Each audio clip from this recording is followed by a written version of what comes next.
Hi friends, this is day 8 of building a productive lifestyle. Monday அதுமா மார்னிங்கே எழுந்துட்டேன். ஒரு 2 டேஸாகவே நிறைய பேர் வீடியோலாம் போடுற சரி தான், ஆனால் அதில் ப்ரொடக்டிவிட்டி எங்கன்னு கேட்டு என்னை சம்மடி அடிக்கிறாங்க. அதனால ரொம்ப யோசிச்சுட்டு இன்னைக்கு வேணாம் நாளிலேருந்து ஒழுங்காக இருக்கணும்னு பூஸ்ட் குடிக்க போயிட்டேன். நண்பர்களே, நான் ஒரு 1 வீக் பிஃபோர் வரையும் நிறைய டீ குடிப்பேன். ஆனால் இப்போ அதை பூஸ்ட்டாக கன்வெர்ட் பண்ணியிருக்கேன்.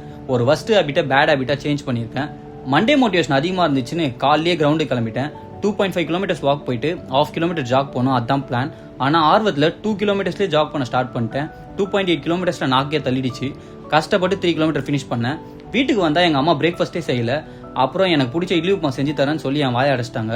அப்புறம் அவசரத்தில் இட்லி உப்புமான்ற பேரில் முழு இட்லியை உள்ளே வச்சு அப்படியே கொடுத்துட்டாங்க மசாலா போட்டு. அப்புறம் ஸ்லீப் மோட் ஆக்டிவேட்டட். என் ஃப்ரெண்டை பயங்கரமாக மோட்டிவேட் பண்ணி அவனுக்கு பிடிச்சது எல்லாம் பண்ண வச்சுட்டேன். ஒரே ப்ரவுட் மூமெண்ட். ஏஞ்சி பார்த்தா தான் எது கனவுன்ட்டு. அப்போ தான் ஞாபகம் வந்தது என் ஃப்ரெண்ட்ஸ் யாரும் நான் சொல்கிறத கேட்கவே மாட்டாங்கன்னு. அப்புறம் ரொம்ப நாள் ஒரு டாஸ்க் பெண்டிங்லேயே இருந்துச்சு. ஒன்றும் இல்லை, இந்த ஷூஸ்க்குலாம் லேஸ் போடணும். இன்னைக்கு போடலன்னா எங்கள் அம்மா இதோட ஷூவே துவச்சி தர மாட்டேன்னு சொல்லிட்டாங்க. நாளைக்கு ஒரு ஸ்டிக்கி நோட்ஸ் கண்டிப்பாக வாங்கணும். அப்புறம் அப்படியே குளிச்சுட்டு சாப்பிட்டு ஜூஸை போட்டு ஆஃபீஸ்க்கு கிளம்பி எஸ்கேப் ஆயிட்டேன் நண்பர்களே.